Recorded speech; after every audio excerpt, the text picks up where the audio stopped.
Olá, caríssimos irmãos e irmãs, graça e paz a cada um de vocês. Sejam todos muito bem-vindos a esse nosso momento de partilha e meditação da Palavra de Deus. Chegamos hoje, esta sexta-feira, dia 12 de janeiro de 2018, vivenciando aí a primeira semana do tempo comum. Somos convidados então a meditar a Palavra de Deus. Hoje o Evangelho de São Marcos, capítulo 2, versículos de 1 a 12, que vai nos falar o seguinte. Alguns dias depois, Jesus passou novamente por Cafarnaum e espalhou-se a notícia que ele estava em casa.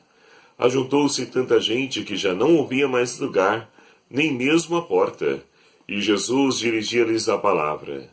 Trouxeram-lhe então um paralítico carregado por 4 homens. Como não conseguiam apresentá-lo a ele por causa da multidão, abriram o teto bem em cima do lugar onde ele estava e pelo buraco desceram a maca em que o paralítico estava deitado. Vendo a fé que eles tinham, Jesus disse ao paralítico, Filho, os teus pecados são perdoados. Estavam ali sentados alguns escribas que, no seu coração, pensavam, como pode ele falar desse modo? Está blasfemando. Só Deus pode perdoar pecados. Pelo Espírito, Jesus logo percebeu que eles assim pensavam e disse-lhes, Por que pensais essas coisas no vosso coração? Que é mais fácil dizer ao paralítico, os seus pecados estão perdoados, ou levanta-te, pega a tua maca e anda? Ora, para que saibais que o Filho do Homem tem na terra poder para perdoar pecados, disse ao paralítico, Eu te digo, levanta-te, pega a tua maca e vai para casa. O paralítico se levantou e, à vista de todos, saiu carregando a maca. Todos ficaram admirados e louvavam a Deus, dizendo, Nunca vimos coisa igual. Palavra da salvação. Glória a vós, Senhor. Caríssimos irmãos e irmãs, a liturgia de hoje ela vem nos enriquecer, iluminar a nossa vida, a nossa caminhada de fé. E nos fala de um dado fundamental, a fé. A fé que é capaz, então, de transportar montanhas, como o próprio Jesus nos diz em um dos seus evangelhos, mas a fé que dá sentido para a nossa vida. A fé que nos ajuda a poder, então, enxergar, ir além da realidade adversa que muitas vezes nós atravessamos na nossa vida. É somente por ela que nós, então, podemos enxergar realidades que estão para acontecer na nossa vida e que nós aguardamos, perseveramos nessa mesma esperança. E assim, então, hoje, nós acabamos de ouvir no Evangelho de São Marcos, e aqui Marcos ele traz alguns traços interessantes no seu Evangelho. Primeiramente, Marcos gosta sempre de acentuar Jesus que está ensinando. E ali, então, Jesus em casa, ensinando, instruindo, iluminando a vida das pessoas através da pregação da palavra, ele então se depara com uma cena muito interessante e diferenciada, por que não? Ali a multidão que está ali, então, em volta de Jesus, com certeza todos estavam ali fechando a porta e não havia meios para passar. Só que havia um homem paralítico que vinha carregado por 4 homens, 4 amigos. E assim, então, eles percebendo que não tinham condições de se aproximar de Jesus, o que eles pensaram? Cruzaram os braços, pararam? Ah, não tem jeito. Como muitos de nós hoje fazemos? Não. Engana-se. Pelo contrário, e deixaram-se iluminar. E com certeza é o Espírito Santo que iluminou eles para poder então ali ter a seguinte solução para os seus problemas. Abriram o telhado e desceram aquele homem com a maca através do telhado, em frente ao lugar onde Jesus estava. E Jesus então, observando a fé daqueles homens, não podia deixar de passar desapercebido uma cena dessa. Então logo Jesus olha para aquele homem paralítico e diz para ele, teus pecados estão perdoados. E aqui vem então o grande centro do Evangelho de hoje. O centro do Evangelho não está na atitude daquelas pessoas que transportaram aquele paralítico. Também Porque muitas vezes quando nós estamos impedidos de caminhar, ou seja, quando nós estamos paralisados, paralíticos também, é preciso que alguém nos ajude a caminhar, alguém nos conduza. E aí está a importância de nós termos os irmãos, os amigos, é eles que nos ajudam, nos sustentam no nosso momento de dificuldade da vida. Mas não é isso que eu quero dizer, não. Quero aqui então acentuar justamente essa palavra de Jesus. Olhando para o paralítico, ele vai dizer: os teus pecados estão perdoados.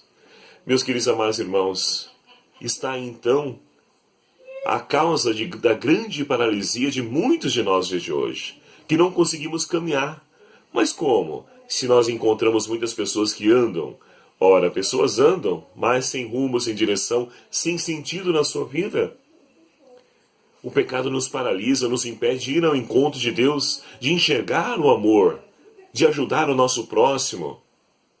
É o pecado que então, muitas vezes, sobressai na nossa vida e nos impede que nós então caminhemos para poder trilhar os caminhos do Senhor, para poder nos encontrar com esse Deus que olha por cada um de nós. E assim então, Jesus logo percebe a raiz do mal que está paralisando aquele homem e então ali absolve os seus pecados, perdoa os seus pecados. E assim então aquele homem novamente pode voltar a caminhar. Seria muito belo se todos então glorificassem a Deus. Mas, ao contrário, havia ali alguns escribas, algumas autoridades religiosas que começam a murmurar: o que esse homem está fazendo? Está blasfemando? Somente Deus pode perdoar pecados. Ou seja, se de um lado nós temos pessoas com atitude de pé, aqueles 4 homens que ajudam aquele paralítico a caminhar, aquele paralítico que também insiste e pede para que seus amigos lhe ajudem a se apresentar diante de Jesus, confiante que Jesus poderia lhe curar. Nós temos então pessoas que não conseguem enxergar além da realidade humana, não conseguem enxergar além dos olhos físicos, e não percebem que em Jesus está Deus agindo no meio do seu povo. E quantas pessoas hoje também não agem dessa forma? Deus então visita, ou seja, a pessoa é visitada por Deus, e ele não consegue perceber nada de extraordinário, não consegue sentir a presença desse Deus, porque está envolvido nos seus próprios interesses, no seu egoísmo, no seu pecado. Então é preciso abrir-se para o novo de Deus, para que ele possa então transformar a nossa vida, porque senão de nada nos adianta, porque iremos somente criticar. Quantas pessoas nós encontramos aí que então ali, ao invés de louvar a Deus pela graça que o irmão consegue, muitos vão criticar: nossa, essa pessoa é pecadora, tem esse defeito, faz isso, aquilo, outro. Agora eu aqui na igreja faço isso, dou meu dízimo, atuo na pastoral X, Y, ajudo em todos os eventos da paróquia, e Deus então não age na minha vida? Quantas pessoas nós encontramos assim?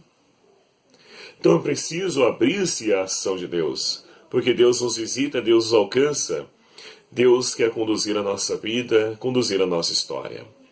A primeira leitura de hoje, nós temos então ali o primeiro livro do profeta Samuel, capítulo 8, que vai nos narrar justamente a revolta do povo contra Deus. Ou seja, o povo já está então ali saturado de ali então não ter uma referência, ou seja, uma liderança que governe sobre eles.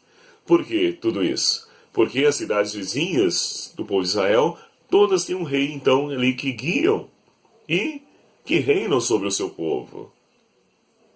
E ali o povo então vai até Samuel, o profeta, e vai então dizer: olha, interessante, eles não colocam ali os seus pensamentos, vão buscar sempre desculpas. E ainda nos dias de hoje nós temos pessoas assim, né? Eles chegam então a dizer: olha, seus filhos já não conseguem então também acompanhar os seus passos. Olha, faça o seguinte, escolha um rei para nós, para que governe sobre nós. E essa ideia não agrada a Samuel. E Samuel, com a postura dele, vai brigar com as pessoas, as lideranças que vão lhe procurar? Não. Vai colocar tudo isso diante de Deus em oração. E aqui está o segredo para nós. diante das incompreensões, angústias, fadigas, é diante de Deus que nós devemos também colocar a nossa vida. É nele que nós devemos então buscar a resposta. É o que faz Samuel. Vai ali então se colocar em oração e Deus logo fala para ele, olha, não fique assim, porque ele não é a você que eles estão rejeitando, mas é a mim mesmo. Mas faça o seguinte, conceda o desejo deles. Só que antes de tudo isso, Samuel, e Deus age dessa forma, Deus não ilude e não engana ninguém. Ele é claro, é transparente. E ele pede então para Samuel que esclareça tudo aquilo que vai acontecer se eles assim continuarem nesse desejo de eleger um rei. E ali então Samuel vai dizer todas as situações, que eles vão ser explorados, extorquidos, enfim, mas nada disso adianta, porque o povo quer um rei que governe sobre eles. E Samuel então, ouvindo a voz de Deus, ele vai então eleger um rei para o povo de Israel. E aqui nós temos então a entrada, ou seja, a mudança do sistema tribal para a monarquia. No sistema tribal, era Deus que governava sobre Israel através dos seus juízes, profetas. Agora, diante do rei, é o próprio rei que vai governar. E muitos reis, nós sabemos a história do povo de Israel, muitos deles foram infiéis a Deus. Exploraram, extorquiram, marginalizaram, se aproveitaram do povo. Mas tudo isso é vontade do povo e Deus então concede, Deus respeita o nosso desejo, respeita a nossa liberdade, até mesmo para o mal.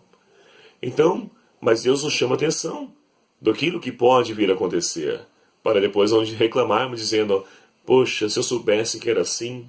Ora, Deus nos falou, Deus nos fala, Deus nos orienta, Deus nos ilumina. Então é preciso ter coerência diante dos nossos atos, atitudes, principalmente nas nossas escolhas. E o Salmo de hoje então nos convida a elevar a Deus o nosso louvor. Ó Senhor, eu cantarei o vosso louvor. Elevar a Deus o nosso louvor, a nossa gratidão, porque Ele opera maravilhas na vida de cada um de nós. Aconteceu assim na vida do leproso do Evangelho, e assim também acontece na nossa vida. As maravilhas que Deus então opera quando nós somos fiéis a esses caminhos a qual então o Senhor nos apresenta.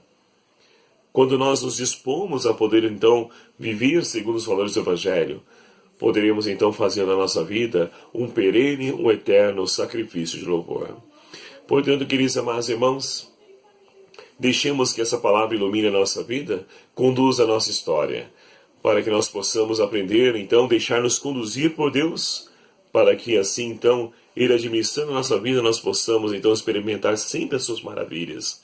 E assim como aconteceu no Evangelho, que possamos também nós, através da nossa fé, enxergar além da realidade de morte que nós estamos inseridos, enxergar a luz no fundo do túnel, e essa luz para nós tem o nome de Jesus. É Ele que ilumina a nossa vida, é Ele que dissipa as trevas presentes no mundo. E confiantes nessa promessa de Deus para nós, abramos o nosso coração e renovemos a nossa esperança. E assim poderemos com certeza não somente experimentar as maravilhas de Deus, mas testemunhar esse Deus agindo na vida de cada um de nós. Louvado seja o nome do nosso Senhor Jesus Cristo, para sempre seja louvado. Muito obrigado a você, meu querido amado irmão, que faz parte dessa nossa família, desse nosso canal do YouTube. Você que ainda não se inscreveu, por favor, clique aqui em inscrever-se, venha também fazer parte dessa família, ajude-nos a divulgar esse canal, esse vídeo, vamos evangelizar através dos meios de comunicação social. O Senhor esteja convosco, Ele está no meio de nós. Por intercessão de São João Batista, abençoe-vos Deus Todo-Poderoso, Pai, Filho e o Espírito Santo. Amém. Um abraço a cada um de vocês, até o próximo vídeo, se o Senhor assim nos permitir. Espero por você.